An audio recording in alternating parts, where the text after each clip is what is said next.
Welcome to the SDA Housing Podcast, brought to you by NDIS Property Australia. Before starting this episode, we need to provide a general disclaimer. Information contained in this podcast is general in nature only. It does not take into account the objectives, financial situation, or needs of any particular person. You need to consider your financial situation and needs before making any decisions based on the information in this podcast. And you should consider seeking independent and professional advice for your personal circumstances. All right, let's begin. Hello everybody, my name is Min and I'm your co-host for today from NDIS Property Australia here in Brisbane. And you're listening to the SDA Housing Podcast, a show that explains, highlights, guides and brings awareness about all things SDA and NDIS in the NDIS sector. Today sitting with me in the office is Debbie Kindness, our marketing manager. She's here for 3 weeks from overseas. And she'll be co-hosting with me with our guest speaker, Traidy from Chosen Family. Traidy, hello. Hello. How's everyone doing this morning? Great, Traidy. Wonderful to meet you. Great to connect. Thank you so much for this. It's wonderful to connect with you.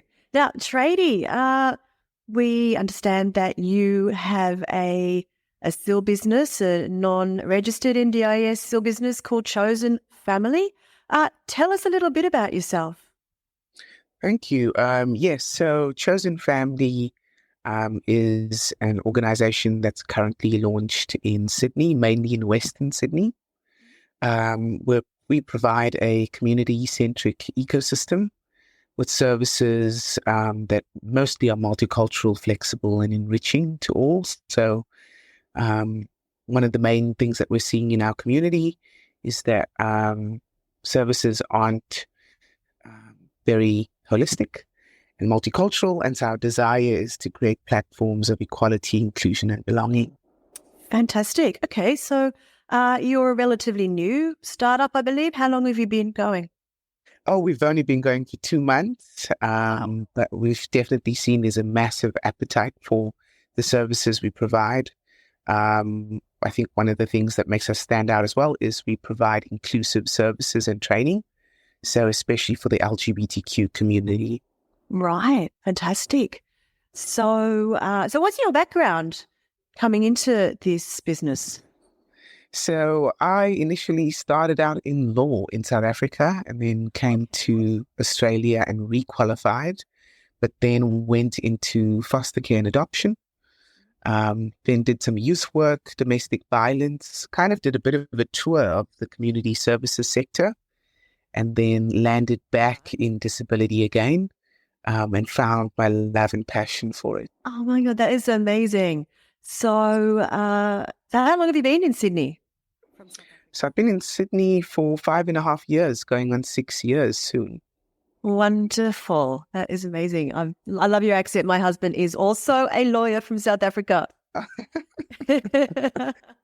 Lawyers unite. Great connection. Yeah. Yes, absolutely. Fine. Okay, so tell me more about the services and what you actually do at Chosen Family. Yes, so currently we're providing all core support. So we're servicing areas like Penrith and Parramatta, Blacktown, Mount Druitt. We're currently doing Camden, Liverpool, Campbelltown, Marylands, and the Lower Blue Mountains. Oh, wow. So that really is the whole of Western Sydney. Yeah, so we've just expanded this week as we've received a lot of expression of interest and a lot of desire. We're currently looking at going to the Central Coast, and we're even expanding out to the Sutherland Shire. Oh, wow. Okay. So that's a big move. So tell me about who's in your team. So currently I have a couple of mental health nurses that are part of my team. Most of the workers as well come from a background of psychosocial supports and then drug and alcohol interventions as well. Hey, right. Can I ask you a question, Traidy? Of course you can. So these nurses who specialise in alcohol, is it alcohol prevention? Is that right? Yeah, drug and alcohol interventions. Yep. And then mental, psychosocial, is that right? Yep, that's correct. So are they the areas of expertise that you as a business want to focus on and work with? Or is that just the expertise of these nurses currently? Oh, yeah. So currently what we're looking to specialize in is participants who have behaviors of concern, psychosocial disability, the drug and alcohol interventions, definitely. And then most of the participants we're currently receiving are those that have a forensic and criminal justice system background.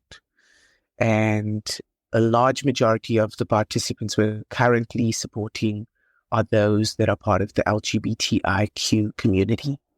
Uh-huh. So for the benefit of our listeners, someone might be asking, well, why would a drug problem in a person be considered as a disability? Why? Can you explain to our listeners why that's the case? Yeah, so what we're seeing is often with one individual, there's intersecting identities and pressure. So a lot of the participants we're currently seeing, even within the NDIS landscape, are those that have the intersection between mental health, disability, and then there might be some other sort of challenge. So drug and alcohol is one of them, and then also the forensics, so those that are coming out of jail and prison. So often those varying parts of the identity are all compounding into one.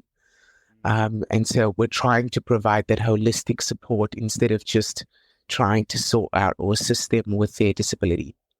Yeah, gotcha. So I thought the alcohol issues qualified them for disability, but you're saying they're already disabled as participants and they may drift over to the alcohol as a problem. Is that the case there? Yeah, so I think a lot of people have gone through a lot of undue hardship and, these things tend to affect their capacity. So it tends to affect their capacity when it comes to their disability as well. And so sometimes it compounds. And one of the things that we've currently seen is that we have to provide holistic support in every sense. And it's the same even with the cultural competency for those that are Indigenous. You can often see how these other parts of their lives can affect their access to service and their access to assistance. Sure. Yeah. Okay. So, okay. From here, when obviously you've only been going a few months, you've had a lot of success so far. What are your short-term goals moving forward? Obviously, you're looking at moving into different areas, up, as you said, into Sutherland, Central Coast. What about your goals for working with different participants, or what have you got in your future? Oh, well, in future, I'm hoping to create a safe place and a hub to also connect service providers together. I don't think a lot of us are talking to one another. So often each person or each organization might have a specific speciality. So what I've done recently is I've been connecting a lot of service providers who wouldn't usually rub shoulders with one another. If you look at our experience collectively as an organization, even mine, it's quite eclectic. And we're hoping to kind of do the same thing for our participants and then also for the organization. So mainly becoming a hub spot, I guess, for support. And then also linking in and partnering with various organizations who have various strengths. Fantastic. So how are you moving forward with that? What's your marketing sort of strategy? Oh, the marketing strategy, you're looking at him. Well, not really looking at him, but you're hearing of me. So at the moment, what I've done is I do a lot of relationship building. I often go into organizations and we do a lot of in-services, find out what their strengths are, and then I kind of assist them and place them within my Rolodex. there is something else that I've started doing. I've seen people are responding really well. Not only sharing referrals with people, but I think also kind of just honoring those that are in the sector and honoring them for the work that they do and the niche speciality they bring to the sector has been highly regarded and welcomed. That's really good, Traidy. It's really hard for a lot of startup SEAL businesses to get the ball rolling, get clients. It's a tough industry to be in because you're expected to be there as a support worker, helping our participants who are in need. There should be more recognition of support workers in the industry, particularly with all the demands by the government and the providers and participants in the marketplace. And I think what you're doing is really good to honour and show appreciation for people you come across with. Debbie yesterday did a podcast with Tanya Gori. Awesome. I love Tanya. Very close friend of mine. Yeah. So how did that go, you see, Debbie? Oh, look, amazing. Tanya is so passionate about what she does and bringing together so many people. As you said, there's not a lot of connection between different organisations. Everyone's just out doing their own thing. And then definitely needs to be a lot more collaboration between all the different SIL organisations, different organisations in the sector, so that sharing knowledge, sharing different information, and just there are so many aspects that go into supporting participants that I think a really big part of it that's missing that you guys are obviously starting to connect into is bringing all these different parties together to work together. Yes, and it's been amazing. Even just connecting with Tanya and the NDIS network, I think there was a genuine meeting of the minds and hearts because our values align really well. At the end of the day, there are specialities and niche understandings that somebody else would have that I won't. And so I don't understand why we aren't collaborating more often with other services instead of trying to hold everyone hostage, which is also sadly something I've seen. I think we're meant to be sharing. And at the end of the day, the more providers involved, the more services involved, more eyes that are on that person, an individual, they'll pick up on something that I might miss. Absolutely. Traidy, we also do a lot of work with Tina, who MHA Design. Yes. We've given her a few clients, and I've caught up there 3 or 4 times to Sydney the last few times we've come down there. And if you come across participants who need housing in the SDA sector or providers who want to collaborate with people like us who are in the property sector for SDA, please let us know and refer us on. We'd love to connect with more people in Sydney for sure. Definitely. Happy to do so. There is a provider I'm thinking of already, so I'll probably shoot you an email after this and try to connect you. Yeah. So who do you want to connect with? How can we help you? Oh, currently I'm wanting to connect with those that do provide the SDAs. We haven't ventured into SDA land yet. I think SDAs and ILOs are of interest, particularly in Sydney at the moment.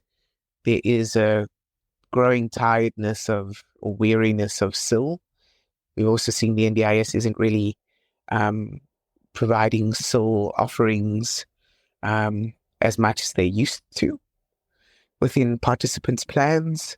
It'd be great just to connect with some SDA providers and ILO providers if you know any. And just for our listeners, what is ILO? Independent living options. So often it'll be apartments or studios.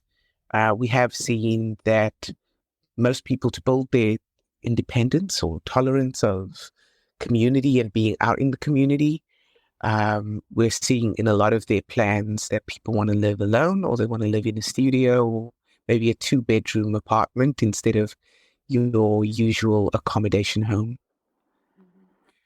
My feedback on that question to Debbie is ILO is more for the SIL participants who want a bit of independence, who may have their parents or family members come over to visit for a couple of hours to help. They might have a live-in carer, living together in one dwelling. So there's a difference between SIL housing and SDA housing. Traidy, can you explain to our listeners what a SIL home or a SIL house is and how different that is from SDA housing? Yeah, so at the moment, my understanding of SIL is that any rental property can actually become a SIL property. What we're seeing with a lot of SIL properties is it'll be a normal house, which will have minor adjustments for it. And usually you'd have 3 or 4 participants remaining or in that house. And then what you'll also see is you'll see that there's shared supports that are there. With a lot of the NDIS plans for participants, they will live within an accommodation site like a SIL property, and they'll share the supports. And then also the NDIS will give them a specific ratio when it comes to support workers and support staff. So that's my understanding of SIL. As for SDA, I know that's a very specialized accommodation built for purpose. I think you would probably have more insight than I do. When it comes to SDA, I was like, ooh, I don't want to talk about this and then look like a fool. So I'm going to leverage on all of your knowledge and strength. I'm not just handsome, I have brains too. So, Min, over to you. Well, we've covered 60 episodes of SDA already, so our listeners can listen to all the old episodes on SDA. That's fine. But yeah, so what's if participants want to connect to you, how will they connect and contact you?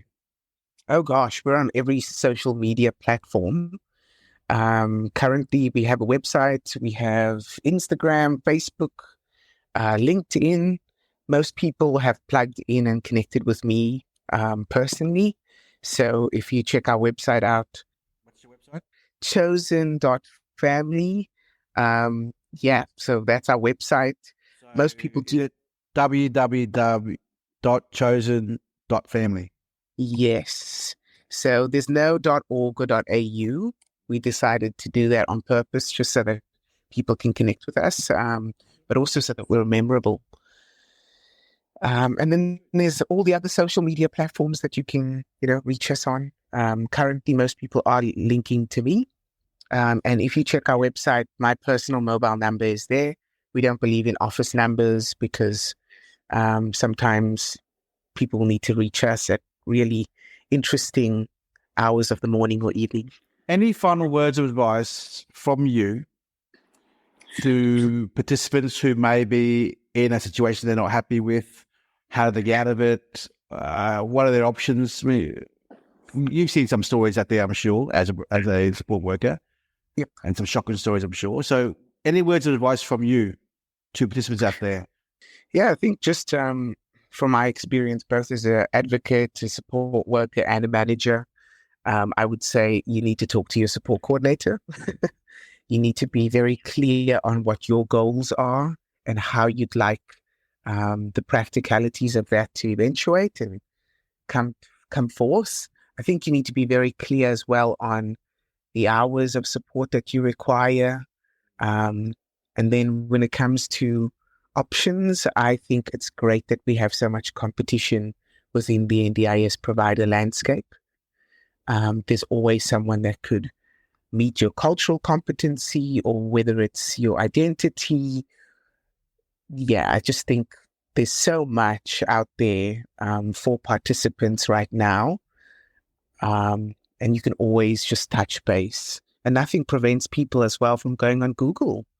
We didn't have this many, many years ago where you had so many providers offering the same services. So also speaking to your local area coordinator or your LAC is another amazing resource. Yep, absolutely. Okay then, Traidy. Well, I think that wraps up our little podcast episode for today. Thank you so much for sharing with us what you do and your wonderful new startup. And we'll link your LinkedIn details and your website at the bottom of the description of our podcast episode. Yeah. Thank you. Thank you so much, Traidy. Thank you, team. I hope you have a wonderful day, and I hope people, join in and touch base with you. Thank you very much. And you likewise. Thank you. Bye-bye. Thanks, A. Bye. We hope you enjoyed this episode. Please make sure you are subscribed and following us so you can keep in the loop with all of our upcoming episodes. We would really appreciate it if you could leave us a 5-star rating, a written review, and to share this podcast with those that could benefit. Until next time, catch you on the next episode.